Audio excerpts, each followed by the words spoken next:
मेरा नाम काजल है और मेरा संबंध एक गांव से है। मेरी ये कहानी आपके रोंगटे खड़े कर देगी कि किस तरह मेरे ताऊजी गांव की लड़कियों के बाल काटने के नाम पर आधी रात को उनके साथ छत पर जाते। जब सच्चाई खुलकर मेरे सामने आई तो मेरी आत्मा कांप गई थी, क्योंकि सच्चाई उससे कहीं ज़्यादा भयानक थी जो साफ नज़र आ रही थी। मैं आहिस्ता आहिस्ता दबे पांव सीढ़ियाँ चढ़ रही थी। रात का अंधेरा बढ़ता ही जा रहा था, सिर्फ छत से टिमटिमाती हुई रोशनी नजर आ रही थी। आज की रात मुझे मौका मिल गया था कि मैं अपनी जिज्ञासा को दूर कर सकती थी और यह जान सकती थी कि आखिर ताऊजी आधी रात को छत पर करते क्या हैं। हर बार ताईजी की पहरेदारी इतनी सख्त हुआ करती थी कि मैं चाहकर भी सीढ़ियों की तरफ जा नहीं पाती थी। और कभी कभी तो मुझे ताईजी पर हैरानी होती थी कि कैसे वह ताऊजी को किसी भी कुंवारी लड़की के साथ रात की तन्हाई में अकेले छोड़ सकती हैं। लेकिन आज की रात ताईजी पता नहीं कहाँ थी, पर मैं आसानी से सीढ़ियों तक पहुंच गई थी। मेरे ताऊजी कुछ देर पहले ही गांव की नई बालिग होने वाली लड़की सीमा को लेकर छत पर चले गए थे और अब वह पूरे 2 घंटे से पहले नीचे नहीं आने वाली थी। किंतु 2 घंटों में ताऊजी लड़की के साथ क्या करते थे और छत पर क्या क्या होता था, यही सब जानने की मुझे जिज्ञासा थी। कहने को तो मेरे ताऊजी पैसे से एक नाई थे, लेकिन उनका काम और काम करने का तरीका मेरे लिए बहुत ही हैरान कर देने वाला था। और आज की रात मुझे ये जानकर रहना था कि आखिर ताऊजी सिर्फ बालिग होने वाली लड़कियों के ही बाल क्यों काटते हैं, और वह भी आधी रात को छत पर अकेले में। न ताईजी कभी खुद छत पर जाती हैं, न लड़की के घर वालों में से किसी को साथ जाने दिया जाता है। मैं आधी सीढ़ियाँ चढ़ चुकी थी और इस रात से पर्दा उठने ही वाला था कि ताऊजी निशा के साथ क्या करने वाले हैं, कि पीछे से मेरी ताईजी की गर्जदार आवाज़ ने मुझे चौंकने पर मजबूर कर दिया था। हमेशा डरी सहमी और धीमे लहजे में बात करने वाली ताईजी की पहली बार मैंने ऐसी आवाज़ सुनी थी कि मेरी जान निकल गई थी। जैसे ही मैंने पलटकर देखा तो वह मेरे सर पर आ चुकी थी और मेरा हाथ पकड़कर गुस्से में मुझे खींचकर नीचे ले आई थी। उनका अंदाज ऐसा था जैसे वह मुझे कच्चा चबा जाएंगी। वह गुस्से से मेरे बाजू को दबोचते हुए पूछ रही थी कि मैं ऊपर कहाँ जा रही हूँ। मैंने हकलाते हुए ताईजी से कह दिया कि मुझे नीचे घबराहट हो रही थी, इसलिए मैं छत पर जा रही हूँ। मेरी बात सुनकर ताईजी ने एक जोरदार थप्पड़ मेरे मुंह पर मारा और कहने लगी, क्या तुम जानती नहीं हो, आज निशा अपने बाल उतरवाने के लिए आई है। फिर तुमने छत पर जाने के बारे में सोचा भी कैसे?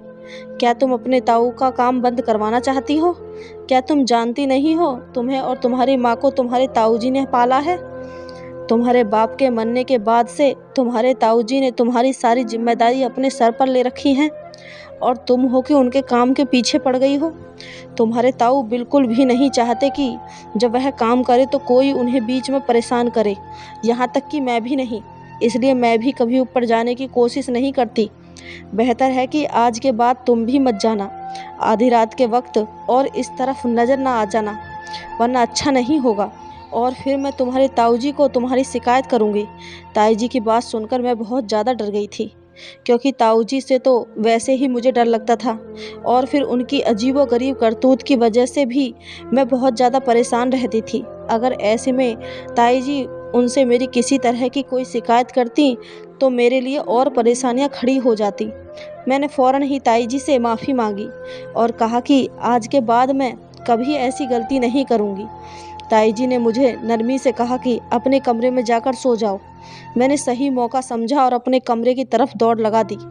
कमरे में आकर भी मेरे दिमाग में यही बात घूम रही थी कि आखिर ताऊजी को बाल उतारते वक्त इतनी तन्हाई की भी क्या ज़रूरत थी कि वह किसी तीसरे की दखलंदाजी बर्दाश्त नहीं कर सकते थे।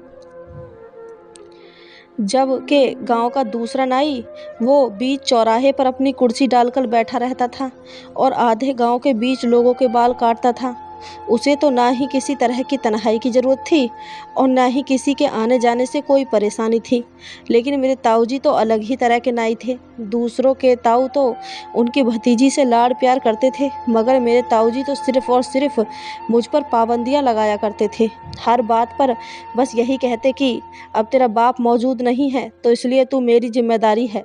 मैं सिर्फ 13 साल की थी और इतनी कम उम्र में भी मेरे ताऊजी मुझ पर ऐसे रोक टोक करते थे जैसे कि मैं कोई जवान लड़की हूँ और न ही मैं उनकी अनुमति के बगैर घर से बाहर निकल सकती थी और न ही किसी के घर जाने के बारे में सोच सकती थी।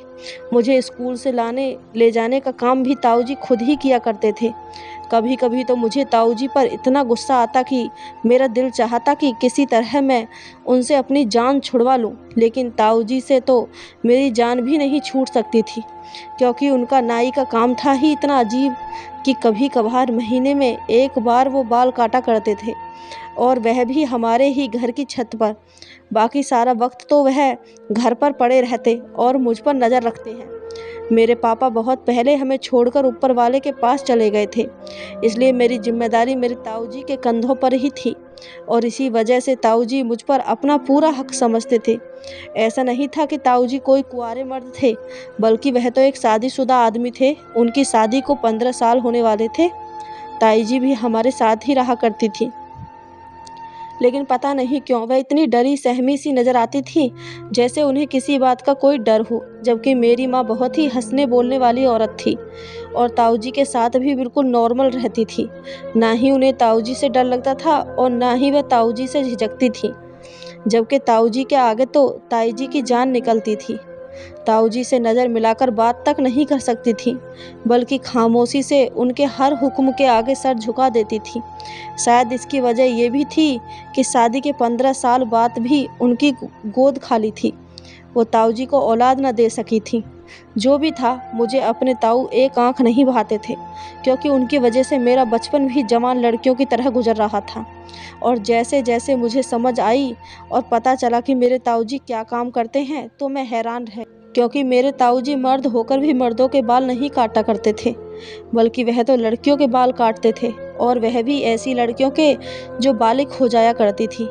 ये बात मेरे लिए बहुत हैरान करने वाली थी, और जब से मुझे इस बात का पता चला था, मेरे अंदर जिज्ञासा सी पैदा हो गई थी कि ताऊजी ऐसा क्यों करते हैं। कई बार मैंने सोचा कि ताऊजी को किसी लड़की के बाल काटते हुए देखूंगी, लेकिन ताऊजी का तो तरीका ही बिल्कुल अलग था। वह आधी रात को बालिग लड़की को घर बुलाते हैं और उसे अपने साथ छत पर ले जाते और वहां ले जाकर उसके बाल काटते थे। सारे गांव में ये मशहूर था कि ताऊजी जिस भी लड़की के बाल काटते हैं, उसकी जवानी बहुत खूबसूरत होती है और उसके नसीब जाग जाते हैं, क्योंकि उस लड़की की शादी किसी बहुत ही अच्छी जगह पर हो जाती है। इसलिए लोग खुशी खुशी अपनी जवान लड़कियों को ताऊजी के पास लाया करते थे, ताकि उनकी बेटियों की किस्मत बदल जाए। लेकिन यह बात मेरी समझ से बाहर थी कि ताऊजी से बाल कटवाने से किसी लड़की के नसीब कैसे बदल सकते हैं, और वह भी आधी रात को अकेले में। कई बार मैंने इस हकीकत को जानने की कोशिश की कि ताऊजी लड़की के बाल किस तरह काटते हैं और आधी रात को छत पर ही क्यों ले जाते हैं, लेकिन कभी भी मुझे ये जानने का मौका नहीं मिला, क्योंकि जब भी ताऊजी किसी लड़की के बाल काटने के लिए छत पर ले जाते, तो ताई जी सीढ़ियों पर पहरेदारी करना शुरू कर देती थी और किसी को छत पर न जाने देती। मेरी सहेली रिया बालिग हुई तो गांव की दूसरी लड़कियों की तरह उसे भी ताऊजी के पास लाया गया। मैं यह सोचकर खुश हो गई कि चलो रिया से अगली सुबह इस बारे में बात करूंगी, तो मुझे पता चलेगा कि ताऊजी ने उसे छत पर ले जाकर उसके बाल कैसे काटे। लेकिन अगले दिन जब वह स्कूल आई तो वह बिल्कुल खामोश थी। मेरे सवाल करने पर भी उसने कोई जवाब न दिया, बल्कि सारा वक्त गुमसुम सी क्लास में बैठी रही। मैं हैरान थी कि इतनी शरारती और चुलबुली रिया को अचानक से क्या हो गया है। घर आकर यही बात मैंने माँ से कही तो माँ हंसकर कहने लगी, बेवकूफ़, अब वह बालिग हो गई है और ऐसे में लड़कियों में बहुत ज़्यादा बदलाव आ जाते हैं। शायद इसलिए वह भी अपनी माँ के कहने पर चुपचाप बैठी हो। अब तो उसके सर पर बाल भी नहीं है, शायद इसलिए झिझक रही होगी। माँ की बात सुनकर मैं संतुष्ट हो गई थी। बाकी 14 साल की रिया बहुत ही अजीब सी लग रही थी और क्लास के सब बच्चे भी उसे लगातार चिढ़ा रहे थे। हो सकता है वो शर्मिंदगी के मारे सारा वक्त खामोश रही हो, मगर मुझे क्या पता था कि उसकी खामोशी के पीछे क्या राज है। जब कुछ वक्त तक यही सिलसिला चलता रहा तो मैंने चोरी चुपके छत पर जाने की बहुत बार कोशिश की, लेकिन हर बार ताई जी आगे आ जाती हैं या फिर माँ ही मुझे डांट कर कह दिया करती कि अपने ताऊजी के काम में दखलंदाजी ना किया करो। तुम्हारे ताऊजी ही हैं जिन्होंने तुम्हारे पापा के मरने के बाद हमारा पेट पाला। वह अगर तुम्हें डांटा भी करते हैं तो बर्दाश्त कर लिया करो, क्योंकि वह हमारा भला ही चाहेंगे। शुरू शुरू में मुझे माँ की ये बात बिल्कुल भी समझ नहीं आती थी, लेकिन फिर धीरे धीरे मुझे एहसास हुआ कि मेरी माँ एक विधवा औरत थी जिसे पूछने वाला और कोई नहीं था। नाना नानी मर चुके थे और मेरे मामा जी दूसरे शहर में रहते थे। उन्होंने कभी पलटकर हमारा हाल तक नहीं पूछा था। ऐसे में ताऊजी ही थे जो हर वक्त माँ के साथ खड़े रहे थे। यहाँ तक कि अपनी शादीशुदा होने के बाद भी उन्होंने मेरे और मेरी माँ के खर्चे में कभी कोई रुकावट नहीं डाली थी, बल्कि वह तो अपने परिवार से बढ़कर हमारा ख्याल रखते और ताई जी को भी हमारे साथ रहने पर कोई ऐतराज़ नहीं था। यही वजह थी कि माँ उन दोनों पति पत्नी को सर आँखों पर बैठा कर रखती थी। सारे गांव वाले भी ताऊ जी की बहुत इज्जत करते थे, क्योंकि ताऊ जी एक बहुत ही नरम मिजाज इंसान हैं। पर उनकी सारी डांट मेरे लिए ही थी, लेकिन माँ का कहना था कि इसमें भी उनकी मोहब्बत छुपी हुई है। वह औलाद हैं, इसलिए वे औलाद की कमी को मुझसे पूरी करना चाहते हैं। जब मैंने ये बात सुनी तो मुझे भी ये बात अच्छी लगी कि अगर ताऊ जी का सहारा हमारे साथ न होता तो शायद हम दोनों माँ बेटी आज इस गांव में बेसहारा और मोहताजी की ज़िंदगी गुजार रहे होते। जिस रात मैंने ताई जी से वादा किया था कि मैं कभी दोबारा ताऊ जी के काम में टांग नहीं अड़ाऊंगी, उस रात के बाद से मैंने कभी छत पर जाने का सोचा भी नहीं। मैं डर गई थी कि अगर ताई जी ताऊ जी से मेरी शिकायत कर देती तो मैं और मेरी माँ कहाँ जाती। ताऊ जी का काम पहले की तरह ही चल रहा था। कभी महीने में तो कभी 1.5 महीने में कोई न कोई लड़की बालिग होकर हमारे घर आती और ताऊ जी के साथ खामोशी से ऊपर छत पर चली जाती थी। ताई जी सीढ़ियों के आसपास ही रहती। 2 घंटों के बाद जब वह लड़की छत से उतरकर वापस नीचे आती तो ताऊ जी उसके काफ़ी देर बाद ही नीचे आते और उनकी हालत काफ़ी अजीब सी नज़र आती। और इस बात के बारे में भी मुझे उस वक्त पता चला जब एक रात में मटके से पानी पीने के लिए आंगन में आई और ताऊ जी को सीढ़ियों से उतरते हुए देखा। ताऊ जी का हुलिया बहुत ही अजीब लग रहा था। उनका सांस भी फूला हुआ था। ऐसा लग रहा था जैसे वह बहुत मेहनत का काम करके नीचे आए हों। ताऊ जी हमेशा काले रंग की धोती बांधकर ही लड़कियों के बाल काटने छत पर जाते थे, लेकिन जब वह नीचे उतरे थे तो उनके कपड़े भी बदले हुए थे। न ही उन्होंने धोती बांधी होती थी और न ही उनके शरीर पर कुर्ता मौजूद था। बहुत हाँफते काँपते सीढ़ियाँ उतरते थे, जैसे बहुत ही ज़्यादा थक गए हों और उनके लिए चलना भी मुश्किल हो रहा हो। और फिर मुझे याद आया कि जब भी ताऊ जी किसी लड़की के बाल काटते तो पूरा दिन कमरे में बंद रहते थे और ताई जी को भी कमरे में जाने की अनुमति नहीं थी। आखिर 2 घंटे बाल काटने के बाद ताऊ जी इतना भी कैसे थक जाया करते थे कि सारा दिन कमरे से नहीं निकला करते थे। और फिर उस वक्त उन्हें चलता देखकर मुझे ऐसा लग रहा था जैसे वह खेत में हल जोत कर आ रहे हों। ताऊ जी को देखते ही मैं छुप गई थी और ताऊ जी अपने कमरे में चले गए थे। हमेशा की तरह अगले दिन ताई कमरे से बाहर थी और ताऊ जी कमरा बंद करके सो रहे थे। मेरे स्कूल की छुट्टी थी, इसलिए उन्हें मेरी भी फिक्र नहीं थी। और माँ भी गांव में किसी की तबीयत पूछने के लिए गई हुई थी कि तभी मैं किसी काम से बाहर किचन में गई तो मैंने ताई जी को दुपट्टे में छुपकर आंसू बहाते हुए देखा। यह पहली बार था जब मैंने ताई जी को इस तरह रोते हुए देखा था। मैं फ़ौरन भागकर ताई जी के पास गई और पूछा कि क्या हुआ है। ताई जी आप क्यों रो रही हैं? मेरी बात सुनकर ताई जी ने जल्दी से अपने आंसू दुपट्टे के पल्लू से साफ कर दिए और कहने लगी, नहीं पगली, मैं कहाँ रो रही हूँ, तुम बताओ तुम्हें क्या चाहिए। मैं अच्छी तरह जानती थी कि ताई जी रो रही थी और इसी बात ने मुझे न सिर्फ दुखी कर दिया था बल्कि मैं बहुत ज़्यादा परेशान भी हो गई थी कि ऐसी कौन सी बात है जिसकी वजह से ताऊ जी से छुप छुप कर रोना पड़ रहा है। मुझे ताऊ जी से और नफ़रत का एहसास हो रहा था कि शायद ये ताऊ जी ही हैं जिनकी वजह से ताई जी छुप छुप कर आंसू बहा रही थी। उस दिन के बाद से मैं ताई जी पर नज़र रखने लगी थी। जब भी ताऊ जी किसी लड़की के बाल काटकर सीढ़ियाँ उतर कर नीचे आते तो उनके चेहरे पर थकान के असर साफ दिखाई देते और अगले सारे दिन मेरी ज़िंदगी में भी वह दिन आ गया जब मैं भी जवान हो गई। उस दिन मेरी माँ ने मेरा माथा चूमा और कहने लगी, मैं चाहती हूँ गांव की सभी लड़कियों की तरह तेरे ताऊ के हाथों तेरी किस्मत भी चमक जाए। माँ की बात सुनते ही मेरी जान निकल गई। अब माँ मुझे भी बाल कटवाने के लिए ताऊजी के हवाले करने जा रही थी। 14 साल की उम्र में गंजी होना मेरे लिए बहुत ही शर्मिंदगी की बात थी। मैं ये सोचकर परेशान थी कि गांव की दूसरी लड़कियों की तरह मुझे भी सबके मजाक का निशाना बनना था। मैंने माँ के आगे हाथ जोड़ दिए और माँ से कहा कि मैं किसी भी हाल में बाल नहीं उतरवाना चाहती हूँ। मेरा इनकार सुनकर माँ ने जोर से कहा कि क्या तुम नहीं जानती कि तेरे ताऊजी की वजह से कैसे गांव की लड़कियों की किस्मत बदल जाती है। जिसके भी बाल आज तक तेरे ताऊजी ने काटे हैं, कुछ ही दिनों में उनकी शादी बहुत धूमधाम से और बहुत ही अच्छी जगह पर हुई है। ऐसे ही तो गांव वाले अपनी बेटियां तेरे ताऊजी के हवाले करके नहीं जाते। जब वह तेरे ताऊजी के इस काम से इतना फ़ायदा उठा सकते हैं तो फिर हम घर वाले क्यों नहीं। मेरे लाख मना करने के बावजूद भी माँ ने ताऊजी को बुलाया और ताऊजी से कहा कि आज की रात आपको अपनी भतीजी के बाल उतारने हैं। यह सुनकर ताऊजी के चेहरे का रंग फीका पड़ गया और कहने लगे कि क्या अपनी काजल भी बालिग हो गई है। माँ ने मुस्कुराकर कहा कि हाँ, अब काजल की बारी है कि हम इसकी धूमधाम से किसी अच्छी जगह शादी करें, और अगर इसके बालों पर आपका हाथ लग गया तो गांव की दूसरी लड़कियों की तरह इसकी किस्मत भी चमक उठेगी। यह कहकर माँ ने मुझे ताऊजी के साथ छत पर भेज दिया। छत पर जाते ही मैंने ताऊजी से मिन्नत की कि वह मेरे बाल ना काटे, क्योंकि मैं गंजी नज़र नहीं आना चाहती थी। कुछ देर बाद ताऊजी अपनी धोती बांधे मेरे आगे बैठे। उसके बाद ताऊजी मेरे करीब आए और मेरी जान निकल गई। और फिर जैसे ही ताऊजी ने मेरे सर पर हाथ रखा तो मेरी आंखों से आंसू बहने लगे। ताऊजी ने मुझे अपने करीब किया और अपने सीने से लगाया। मुझे ऐसा लगा जैसे मेरा दम घुट जाएगा, क्योंकि ताऊजी ने मुझे बहुत मजबूती से पकड़ा हुआ था। और फिर मुझे एहसास हुआ कि ताऊजी के गर्म गर्म आंसू मेरे गालों पर गिर रहे हैं।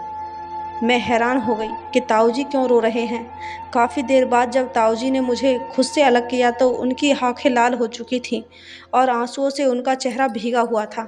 और फिर ताऊजी की बात ने मेरे होश उड़ा दिए।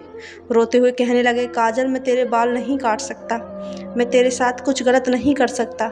तू मेरे भाई की निशानी है और तेरी चाहत मेरे घर की छत है। ताऊजी की बात सुन मुझे बिल्कुल भी समझ नहीं आई थी, लेकिन ताऊजी के शब्दों ने मुझे चौंकाने पर मजबूर कर दिया था। मैंने ताऊजी से कहा कि आखिर आप कहना क्या चाहते हैं। ताऊजी ने कहा, तुम वापस अपनी माँ के पास चली जाओ और उनसे कहना कि ताऊजी मेरे बाल नहीं काट सकते। मैं उल्टे कदमों सीढ़ियाँ उतरकर माँ के पास चली आई और माँ को सब कुछ बता दिया। यह सुनकर माँ ताऊजी के कमरे की तरफ चल दी। मैं भी माँ के साथ ही थी। जब हम कमरे में गए तो ताऊजी ताईजी के कदमों में बैठकर रो रहे थे और ताईजी से माफ़ी मांग रहे थे। ताईजी भी सिसक सिसक कर रो रही थी। यह सब देखकर माँ भी परेशान हो गई और उन दोनों से पूछा कि आखिर मामला क्या है। मुझे भी तो कुछ पता होना चाहिए। काफ़ी देर आंसू बहाने के बाद ताऊजी ने एक ऐसा राज हमारे सामने खोला जिसे सुनकर हमारी आत्मा तक कांप उठी कि ये कैसे मुमकिन था कि मेरे ताऊजी ऐसा कोई काम करते थे जिसके बारे में सोचा भी नहीं जा सकता था। ताऊजी ने रोते हुए बताया कि आज से कई साल पहले की बात है। ताऊजी गांव के चौधरी के खास थे और वह सिर्फ चौधरी साहब के ही बाल काटा करते थे। गांव के चौधरी अय्याश तरह के आदमी थे और उनकी फितरत ताऊजी को बिल्कुल पसंद नहीं थी। लेकिन ताऊजी की मजबूरी थी कि उन्हें यहाँ नौकरी करनी पड़ रही थी। और फिर एक दिन गांव के चौधरी ने ताऊजी को अपनी नौकरी से निकालकर एक नया काम सौंप दिया। गांव के चौधरी ने सारे गांव में ये बात मशहूर कर दी कि ताऊजी के हाथ में जादू है और वह जिसके भी बाल काटते हैं उसकी किस्मत संवर जाती है। यहाँ तक कि गांव के चौधरी की ज़मीनें भी फलने फूलने लगी हैं। और ये इसलिए ही हुआ है क्योंकि ताऊजी उनके बालों पर हाथ लगाते हैं। सारे ही गांव वाले अनपढ़ और सीधे साधे लोग थे। उनके लिए तो गांव के चौधरी की कही हर बात सही होती थी और गांव के चौधरी ने इस बात की बहुत ज़्यादा चर्चा की तो गांव वालों ने आंखें बंद करके इस बात पर यकीन कर लिया। और फिर चौधरी साहब ने अपने खास नौकरों के जरिए ये बात भी फैला दी कि अगर मैं किसी बालिग लड़की के बाल काटूंगा तो उसकी किस्मत बदल जाएगी और उसकी शादी बहुत अच्छी जगह होगी। मुझे समझ नहीं आ रहा था कि चौधरी साहब ने ये सब क्यों किया है। चौधरी साहब ने मुझे लाखों रुपए देने का वादा किया था और कहा था कि मुझे बस गांव की जवान होने वाली लड़कियों के बाल उतारने हैं। मुझे लगा कि इसमें कोई गलत बात नहीं होगी। और फिर जब गांव वाले ये सोचकर मेरे पास अपनी नई बालिक बेटियों को मेरे पास लाने लगे कि उनकी किस्मत बदलने लगी, तो मैं भी खुशी खुशी रात के अंधेरे में उनके बाल उतार दिया करता और बदले में चौधरी साहब मुझे हज़ारों रुपए दे देते। कई सालों तक ये सिलसिला इसी तरह चलता रहा। और फिर जब मेरी शादी तुम्हारी ताई जी से हुई तो पहली रात मेरे सामने यह राज खुला कि मैं जिन लड़कियों के बाल काटता हूँ उनके साथ चौधरी साहब क्या खेल खेलते हैं। और यह जानकर मेरे भी रोंगटे खड़े हो गए थे। लेकिन मैं चौधरी साहब के इस गंदे खेल में बुरी तरह फंस चुका था और मैं चाहकर भी खुद को नहीं बचा पाया था।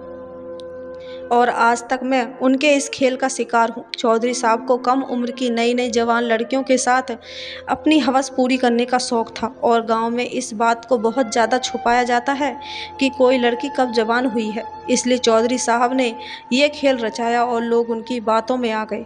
जवान होने वाली लड़की जैसे ही मेरे पास आकर अपने बाल कटवाती थी तो चौधरी साहब को इस बात की खबर हो जाती कि अब वह ये लड़की नई बालिग हुई है और वह उसके साथ अपनी हवस पूरी करने के लिए कोई न कोई खेल रचाकर उसे अपनी हवेली बुला लिया करते थे। गांव की हर बालिग लड़की उसके गंदगी और तिरस्कार का शिकार बनी थी और तुम्हारी ताई जी भी उन्हीं लड़कियों में से एक थी। और इस बात का राज शादी की रात तुम्हारी ताई जी ने मेरे सामने खोला था। लेकिन उस वक्त तक मैं पूरी तरह चौधरी साहब के काम में फंस चुका था कि चौधरी साहब ने मुझे ब्लैकमेल किया था कि अगर मैंने किसी के सामने भी ये बात खोलने की कोशिश की तो वह बिल्कुल भी इस बात को स्वीकार नहीं करेंगे बल्कि मुझे ही चरित्रहीन ठहरा देंगे। इस डर से मैंने न ही कभी चौधरी साहब का काम छोड़ा और न ही कभी तुम्हें अकेले घर से बाहर जाने की अनुमति दी, क्योंकि मैं जानता था कि उनकी नज़र कितनी गंदी और ख़राब है। तुम्हारी ताई जी बहुत अच्छी तरह जानती थी कि जिन लड़कियों के बाल मैं काटता हूँ उनके साथ चौधरी साहब क्या करते हैं। इसलिए वह छुप छुप कर रोया करती और मैं खुद भी कई घंटे रोने के बाद ही नीचे आता था, क्योंकि मैं इस गंदे काम में शामिल नहीं होना चाहता था। चौधरी साहब ने मुझे खास काले रंग की धोती दी थी और कहा था कि लड़की के बाल काटते वक्त यही धोती पहना करो ताकि लोगों को लगे कि वाकई तुम कुछ खास करते हो, जिसकी वजह से लड़कियों की किस्मत बदलती है। चौधरी साहब लड़की को अपनी हवस का निशाना बनाने के लिए कुछ ही महीनों बाद उसकी शादी अपने किसी मासूम नौकर से करवा देते और उस नौकर को ढेर सारा पैसा भी देते। इस तरह उस लड़की की ज़िंदगी संवर जाती। चौधरी साहब के पास पैसे की कोई कमी नहीं थी, इसलिए अपनी अय्यासी पर आंख बंद करके पैसा लुटा रहे थे और मैं उनके हाथों की कठपुतली बन चुका था। लेकिन मैं तुम्हारे बाल काटकर चौधरी साहब को ये खबर नहीं पहुंचाना चाहता था कि तुम भी जवान हो चुकी हो, क्योंकि मैं जानता हूँ कि इस तरह तुम भी उनके जुल्म से नहीं बच पाओगी। ताऊजी की ये बात सुनकर मैं और माँ रोने लगे थे। हमें तो इस चीज़ की कुछ खबर ही नहीं थी। माँ दूसरे गांव से शादी होकर यहाँ आई थी, इसलिए उन्हें भी चौधरी साहब के बारे में कुछ पता नहीं था। मुझे तो ताऊजी का अपने ऊपर नज़र रखना और उनका हमेशा पाबंदियाँ लगाना हमेशा बुरा लगता था। लेकिन अब मैं सोच रही थी कि ताऊजी मुझसे कितनी मोहब्बत करते थे कि जो मुझे चौधरी साहब से बचाने के लिए इस कदर कोशिश करते रहे थे। ताऊजी ने हमसे वादा किया कि वह मेरी इज्जत पर आंच नहीं आने देंगे और न ही आइंदा गांव की दूसरी लड़कियों की बर्बादी का जरिया बनेंगे। ताऊजी ने रोते हुए माँ और ताई जी से कहा कि अपना सामान बांध लो, हम इस गांव को छोड़कर कहीं दूर चले जाएंगे और जाने से पहले मैं गांव के मास्टर के नाम एक खत लिख जाऊंगा जिसमें मैं सारी हकीकत लिख दूंगा। गांव के मास्टर एक समझदार आदमी हैं, खामोशी से गांव वालों को ये बात समझा देंगे और ये किस्सा हमेशा के लिए ख़त्म हो जाएगा। मैं, माँ, ताई जी और ताऊ जी कोई भी नहीं जानता था कि आगे हमारी मंजिल क्या है। ताऊ जी ने कदम बढ़ाया था, इसलिए हमें यकीन था कि ऊपर वाला हमारी मदद ज़रूर करेगा। ताऊ जी ने गांव के मास्टर के नाम एक लंबा खत सा लिख दिया जिसमें उन्होंने हर एक बात साफ साफ लिखी थी ताकि हमारे जाने के बाद कोई गांव वाला चौधरी साहब की बातों में ना आ सके। फिर कोई लड़की बाल कटवाकर या किसी और तरीके से चौधरी साहब तक ये खबर ना पहुंचाए कि वह अब जवान और बालिग हो चुकी है और उनकी हवस का निशाना बनने के लिए तैयार है। मुझे आज भी अच्छी तरह से याद है कि जब भी कोई लड़की बालिग होने के बाद गंजी होती और फिर कुछ दिनों के बाद स्कूल आती तो वह किस कदर डरी सहमी और खामोश होती थी। मुझे हमेशा लगता था कि यह सब इसलिए है क्योंकि वह गंजी होकर आई है और अपने इसी गंजेपन की वजह से परेशान है। लेकिन ये राज तो अब खुला था कि वह चौधरी साहब की हवस का निशाना बनकर आई थी और मेरे ताऊजी, जिन्हें मैं बहुत ही गलत समझती थी, दरअसल वो तो खुद भी एक तकलीफ़ का शिकार थे। और जब हम यह गांव छोड़कर जा रहे थे तो मेरे ताऊजी के चेहरे पर सुकून ही सुकून था। आज भी अक्सर गांव में ऐसे बहुत से चौधरी और गंदे लोग मौजूद हैं जो इस तरह की हरकतों में शामिल हैं और सीधे साधे गांव वाले उनकी घटिया काम और उनकी करतूत नहीं जानते। शहरी लोगों को चाहिए कि वह देहातों में पढ़ाई पर और जोर दें, सिलसिले को आगे बढ़ाएं, ताकि सीधे साधे और भोले भाले गांव वाले ऐसी घटिया सोच के लोगों से खुद को बचा सकें। दोस्तों, आपको ये कहानी कैसी लगी हमें कमेंट करके ज़रूर बताएं। कहानी अच्छी लगी हो तो चैनल को सब्सक्राइब, वीडियो को एक लाइक ज़रूर करें। धन्यवाद दोस्तों।